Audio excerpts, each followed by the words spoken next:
Following a 17-7 win over St. John's University, we're here on the campus of North Central College in the Cardinal room to talk about the big win. The Cardinals are moving on, and head coach Jeff Thorne is on to talk about it. Dom Muoghalu and Billy Douds join me as well. We have all that and more next on the Red Zone.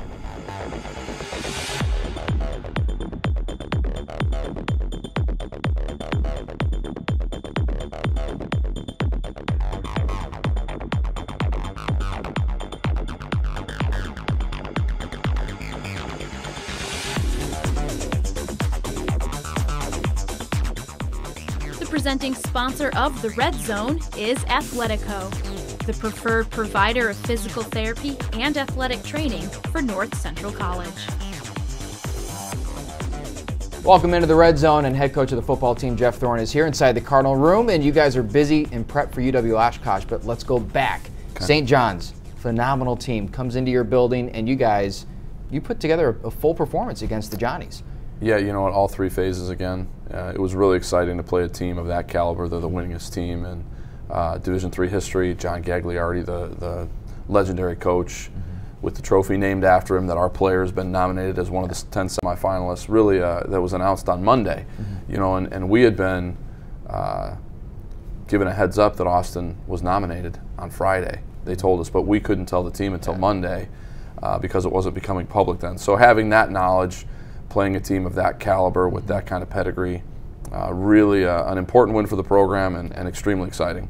Last week we talked about how this was one of the toughest, if not the toughest, first-round matchup that you had. 10th time in the postseason. How did you think your team prepared for a game like this where first round you have to be ready right off the bat? It is, without a doubt, the most challenging first-round game we've had in our 10 years in the playoffs. Our players haven't missed a beat all season long with their preparation, particularly these last 4 or 5 weeks. They're really locked in. I don't know that we treated it differently than other games.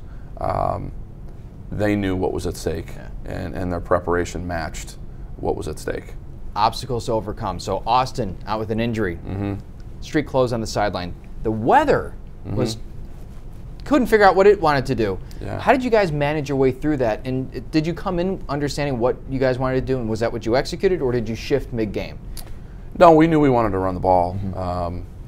We've been really good at that all season long, and we had every confidence in the world that Dom and Zane were going to do a great job in Austin's absence. So, you know, we stuck to the game plan. I thought we stayed patient. We really leaned on our defense, who's playing exceptionally right now. We're going to need that again on Saturday.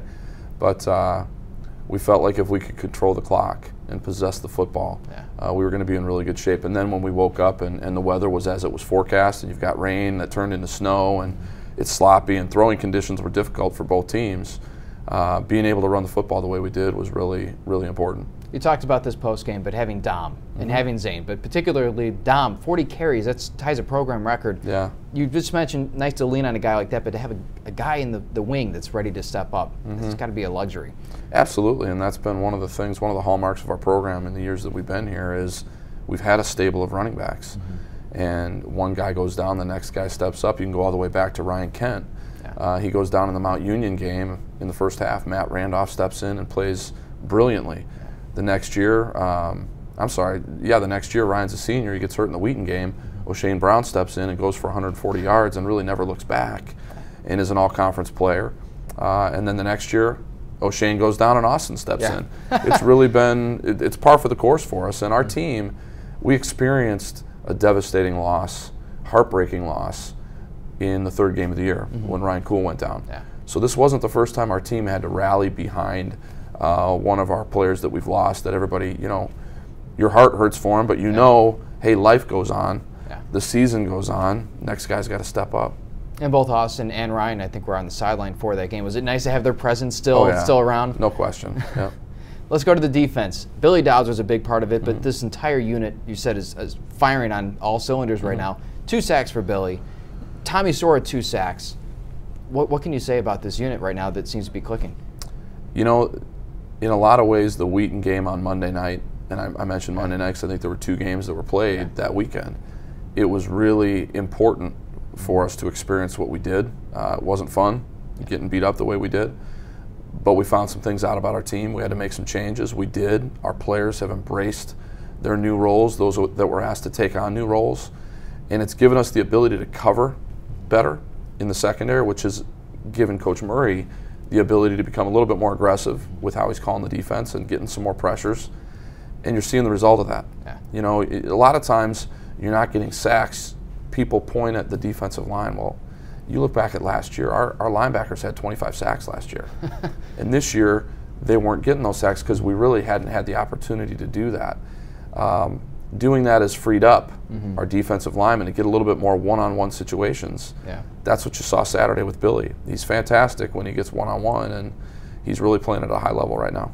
I got to ask you, Cayley Dorsey, looked like they might have been targeting him specifically, and he had a tremendous game, at least when we were watching it live time. No, he played very well, and that's another guy that has stepped up and embraced his new role of getting more playing time. That's always fun. Yeah. But Kylie can really run. And if you watch their long run, the 51-yarder that started the second half for them, that guy was in the clear. Kylie tracked him down. He's got 4.4, 4.5 speed. He's very, very fast. Coach, I want to get to UW Oshkosh in just a moment, but we're going to check the tape. We'll be right back on the Red Zone.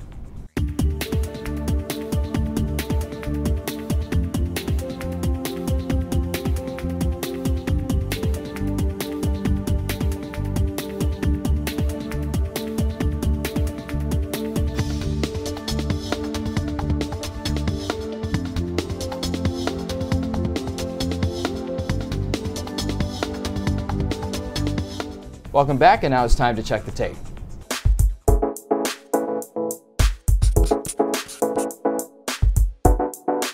This Red Zone segment is sponsored by M&M Rentals. Let's go to Dom Muoghalu's touchdown first. 16 yards out, and he just found his way to the promised land. Yeah, it's zone play, and Dom's done a great job of reading the seams and putting his foot in the ground and going to the goal line. And that was a classic case. He got vertical, broke a tackle. You can't tackle Dom with arms. He's been breaking tackles all season long. The first guy rarely takes him down. So, you know, a luxury to have a guy to be able to step in for Austin, who's more of a speed back, but Austin was getting pretty good at breaking tackles too. Yeah. But yeah, just a great run and a great performance all the way around for Dom. 40 carries, we mentioned this in the first segment, but to be able to pull off chunks of yardage at a time when you're into the 30s, it's pretty impressive. If you looked at Dom's lower body, you'd see why he's capable of doing that. I mean, he's got some legs and he's got a butt, and we always talk in our program, you win girls with the front of your body, you win football games with the back of your body. And Dom's a classic case. You know, he's worked hard in the weight room. From the waist down is really where you win football games. And our rallying cry right now, if you come out to practice, you're going to hear our guys say, "We squat heavy." That's an important part of becoming a great athlete, is understanding how to lift in the weight room and what lifts are going to help you become a better athlete. And he's got some legs on him. Getting after it, Billy Douds. Let's go to the strip sack. He didn't actually touch the quarterback, but it didn't matter. Football came loose. You guys jumped on top, and that was a big play, big swift change of momentum in that game. What he did is he took his offensive tackle right into the quarterback, and I think that's what hit the quarterback's arm, popped the ball loose, and that was one play removed from us throwing an interception deep in our own territory. So that, to me, was the pivotal play of the game, because we're up 7-0 at the time, but momentum can swing quickly if they get a score. Billy comes up with a huge play. Matt Taylor dives on the ball, and he was like a kid in a candy store. He said he's never felt the football in a game his whole life, so that was kind of neat. Yeah. Oh my! He was going crazy on the sideline. Yes, he was. Unfortunately, the referee looked like he took away the ball like halfway. I think he was going to carry it all the way around. He didn't get to enjoy it, did he? I know. No. That's a shame. Let's go to the last scoring drive for you guys. This was following Alex Rose's 31-yard catch, but then Andrew Kaminsky comes up with a big play, third catch of the game, diving into the end zone, touchdown that had to almost feel like it sealed the victory in a sense. You know, it's something we game planned. Had a pretty good idea that we were going to get man coverage there, and we did, and we moved the pocket a little bit. Brock threw a strike. Yeah. Andrew's been he's been dinged up a little bit the last few weeks, and he's looking the healthiest he's looked in the last 4 or 5 weeks, these last few days. But he's made big plays all season long. You know, it felt really good after that score, you know, with a little over 6 minutes left, and then they came back and in 2 plays had 7 points on the board. So that was our only, in the entire game, our only defensive lapse, those 2 plays, really. So it became interesting again there. We had to get some first downs and use some clock. I thought we did a really nice job of managing the clock down the stretch. Would have been nice to get that last first down and keep our defense off the field, but had to throw the punt unit on.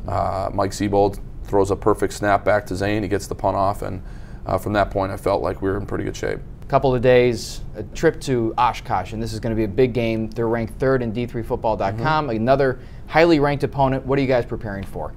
A really good football team. Yeah. All phases. They've got great players. They're big, they're strong, they've got speed. Offensively, they're extremely dynamic. A quarterback that was the player of the year in 2015 and again this year, and in between they're sandwiched. Their superstar running back was the player of the year in the WEAC. So they're very, very talented. They've got a great receiver that can run, averages over 100 yards a game.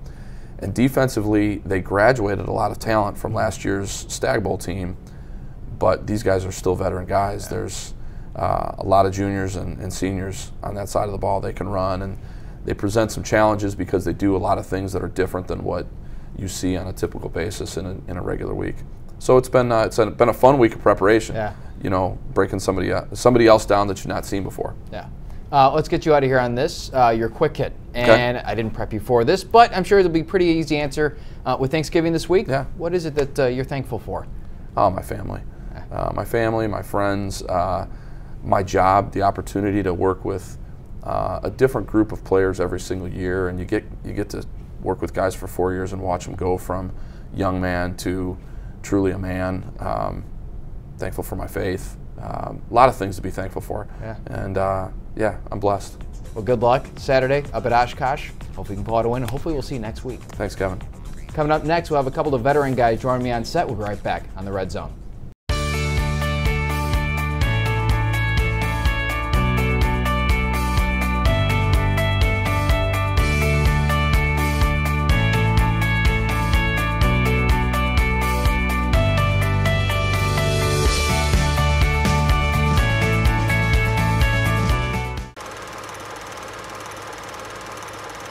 It's time for this week's Play of the Game. With the Cardinals looking to milk the clock in the fourth quarter versus St. John's, the sophomore steps up. 3 seconds on the clock, and they get it away. Rudder to throw. Lofts it up to Rose, and Rose hauls it in! Alex Rose, who a week ago caught his first collegiate touchdown, comes up with a huge play! The Cardinals go on to score and seal a 17-7 win, advancing to the second round of the D3 playoffs. And Alex Rose gets the Red Zone's Play of the Game. Welcome back into the Red Zone. Dom Muoghalu, Billy Douds here. Both of you had tremendous games against St. John's.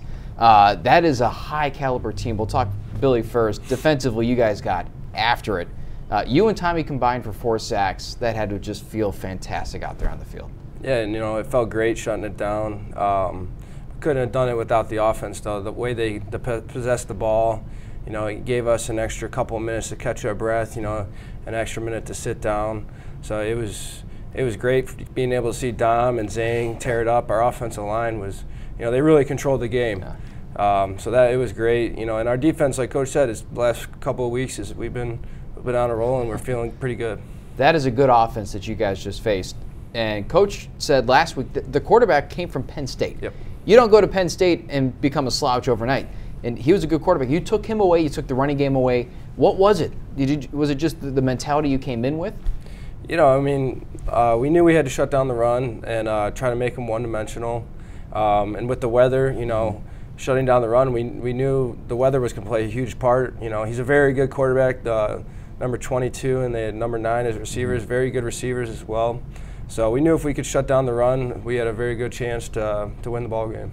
Dom, 40 carries. So the first thing I have to ask you is, how you doing? You doing all right? Right now I'm fine, totally fine, feel 100% back and ready to go for this upcoming Saturday. After the game, I was a little tired. A little tired. Say, yeah, I took a good nap after the game, but it was exciting being out there, and I'd do it all over again if it meant spending another time with my brothers. You feel me? It was awesome. You guys find out that Austin isn't going to suit up, which means next man up. That happens to be you. Mm-hmm. You talked in the post-game press conference about feeding off of the confidence that your teammates have in you. Mm-hmm. What is that like? Just knowing that your guys have your back. I always tell everybody, when they ask me, it's this is the stuff I prayed for, because growing up in football, you could say things didn't really go my way. I didn't really have that team camaraderie that I wished to have. Mm-hmm. And coming here, it's everything that I wished and prayed for. like Billy, like dapping me up in the hallway, geek to see me, like the whole Nigerian Nightmare nickname going on, like the team just rallying on me, like it makes me want to play harder for them, because it's like it's one thing to play for teammates and it's another thing to play for family, and you play harder for your family, and they're my family, so that's why anytime I get to step on the field, I go 100% of the time for them. 10th time that you guys have made it into the postseason. This is by far the most talented team you've had to face in the first round. Is it nice to know that you get that challenge right away, that you have to be prepared for the playoffs, that first opening round? Yeah, I mean, it shows you what you're made of. Like you said, it was a real tough challenge. We got another challenge ahead of us. A great opportunity to show what we got and keep getting better and just go forward from there. Got to ask you about the offensive line. These guys have been phenomenal. I love those guys. I'm not even going to ask you a question. Offensive line. I mean, the tape speaks for itself. Yeah. The holes were massive. Like, I was just the one running through them. Like, but I mean, you could drive a truck through some of those holes. But I mean, even as people, like, those guys are like great people on the team, fun to be around, and I'm always laughing around them, having a good time. And I think it's like the off the field friendship that really helps the on the field, like, bonding. Like, we know each other's like personal lives and stuff like that. So I mean, gelling together as a group on the field is no problem at all. You guys ready for the quick hits? Yes, sir. All right. These are a little strange, but we'll go Dom first. What is your favorite smell? I know when my mom watches this, she'll laugh because she knows it's the lavender. Like, it's weird, but I don't know. Like, this, like, it was like, I don't even know. Like, I think it was like one of my freshman year before I came here. Like, I came home for winter break, and she like sprayed something in my room, and I walked in the room, and I was like, whatever this is smells amazing. And she was like, oh, it's lavender. I'm like, well, I need more of this. Yeah. So I mean, ever since then, like, I got like lavender car fresheners. Like, really? Like, anything that has a scent, I'll look for lavender. So it's very soothing. Yeah. That's what it's relaxing supposed to be. And very all relaxing. That. Yeah. How about you, Billy? Well, I'm a big candle guy, so I'm all about sniffing candles and all about scents and everything. But I'd have to say my favorite is mulberry. We got this candle back at home that we're burning all the time, and it's like a real fruity smell, but it's a really good smell. And anytime someone goes in the bathroom and clogs it up, something we light that candle up and get the house smelling good. You guys are breaking the stigma of the football player, the general athletes. Yeah. You guys are both very, very conscious of the smells. Yeah. All right, here's another funny one. We'll go to Billy first for this. If you could be an animal for just one day, you transform into an animal for one day, which animal would that be? I think I'd be an owl. Owl? An owl. This is going to warrant an explanation. I'm always up late at night, and owls are very wise and very intelligent. And I'm always up late, and I like the late night action. So owls are always ready to go at night. You can freak some people out by turning your head around too. Exactly. Yeah, that's wild. Watch 360 degrees.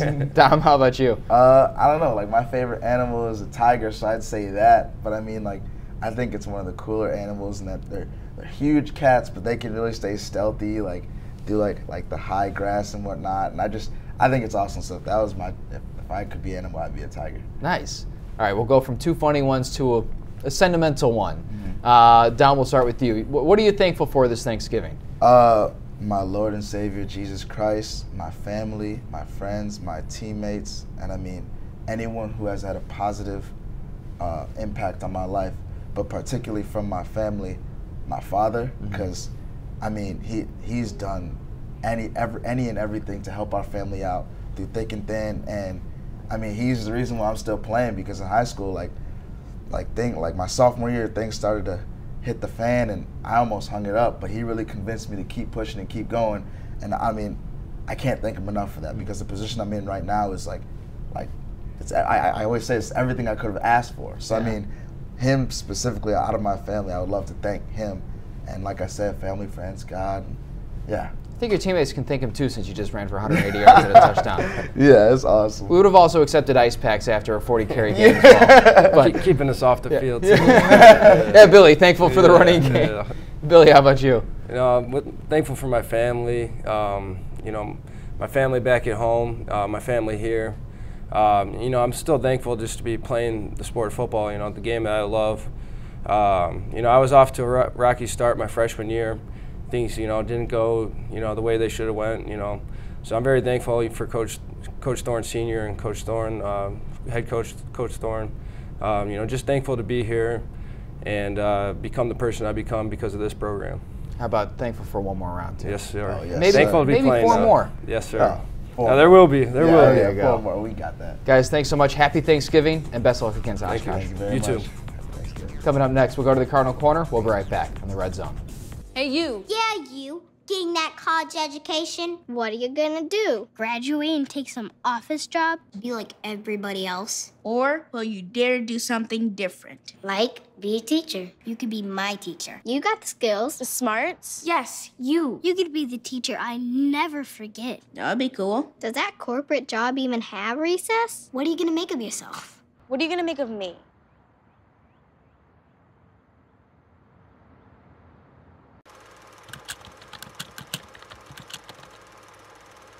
This Red Zone segment is sponsored by Belgio's Catering.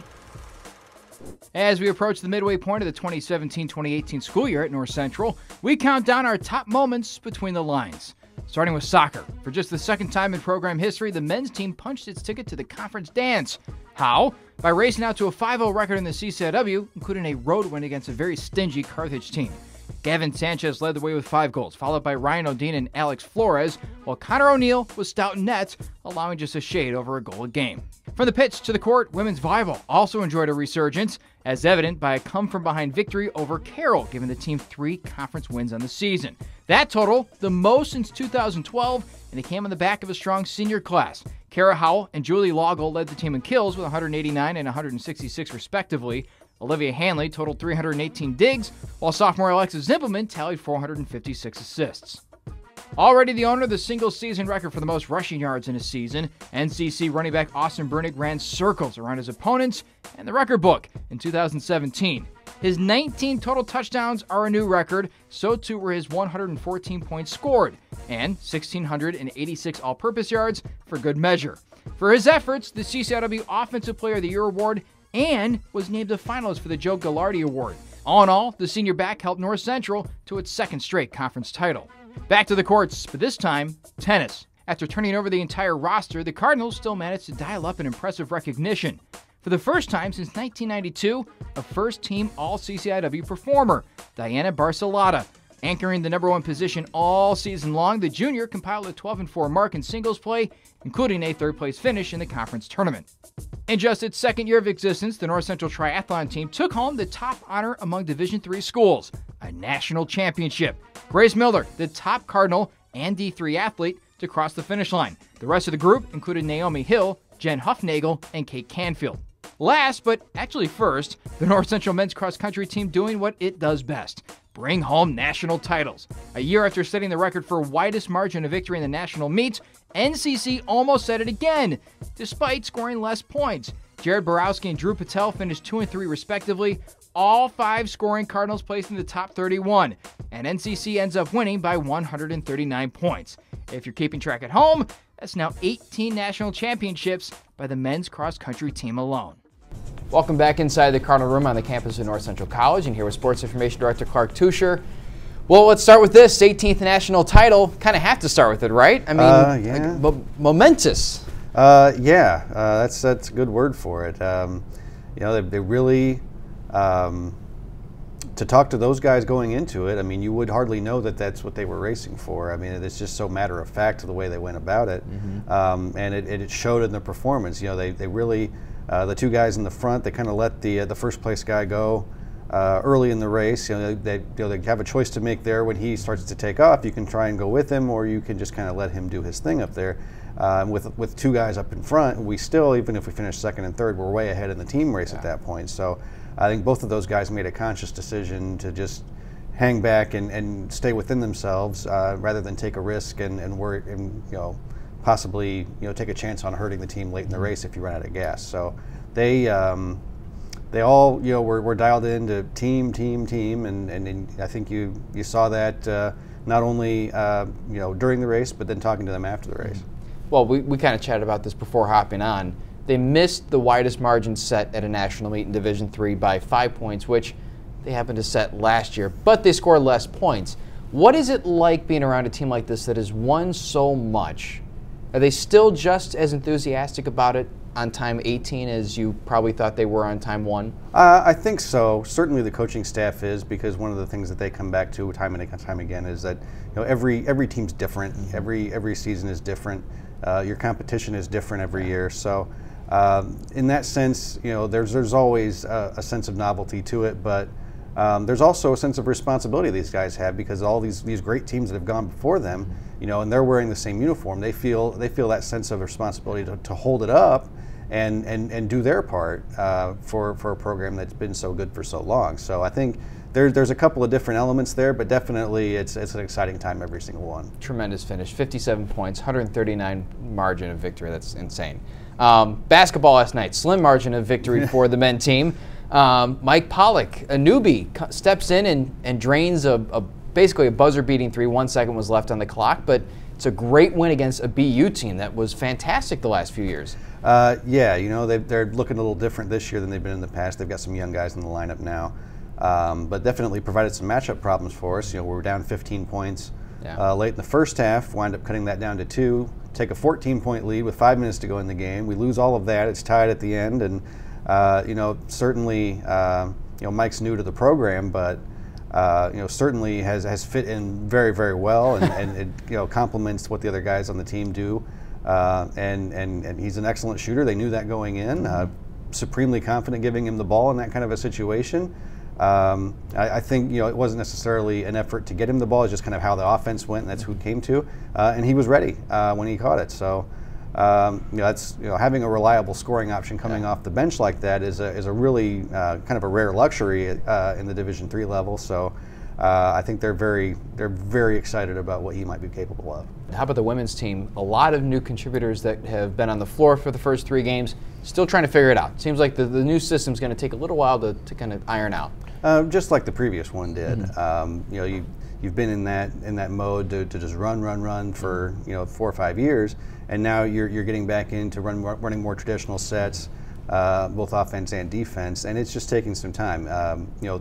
In the instances when we had 5 players on the same page in a possession, things went pretty well. Yeah. But now that the task is to increase the amount of time that actually happens, and it's just gonna take some time, and it's good that we have a lot of young players, because you have time to, for looking ahead to next year and the year after, you have a chance to kind of bring a group along together in this system, and really get that kind of honed down and get people communicating together well. So it's just going to take some time. Let's roll out the mat inside Gregory Arena. Let's talk about some wrestling. Massive win against Augustana. This is a nationally recognized program, and the Cardinals did a phenomenal job wrestling up and down the lineup. Yeah, the past several years, Augustana has been a regular contender at the national level, ranked 12th in the country coming into that match, and really our guys dictated terms most of the match, with some of our returning guys, but we also had some young guys step up and really contend well across the board. So definitely a promising start. They won their tournament at Trine the previous weekend. So definitely a lot of excitement around that program right now. Coach Norton's really done a bang-up job of recruiting. I'm sure he's thankful for the recruits coming in too. Speaking of thankful, let's go to the quick hit. What are you thankful for this Thanksgiving season? My staff here at North Central is fantastic. We really, I know what it's like to have to do everything myself. I was in that position for a few years, and I know how difficult that is. So to be able to have a weekend like we had last weekend, where I'm here, for a playoff football game, we've got a team winning a national championship down in the southern part of the state. I'm able to send a GA and an undergraduate student to cover all of it. Everything gets done. Everything is out timely, and in a manner that is, enticing for people to go and take a look at. Had all the information. It had it, easily obtainable and shared on all our different platforms, which we have more of those now than we've ever had.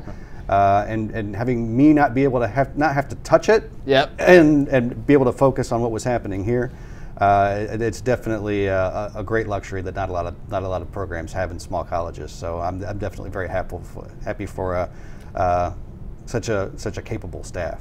Well, thanks for swinging by. I know that the commute was just brutal terrible today. Yeah. Clark, thanks for swinging by, and hopefully we'll see you next week. All right. Second round of the playoffs is on tap this Saturday. Noon kickoff at UW Oshkosh. We'll have the highlight right after the game.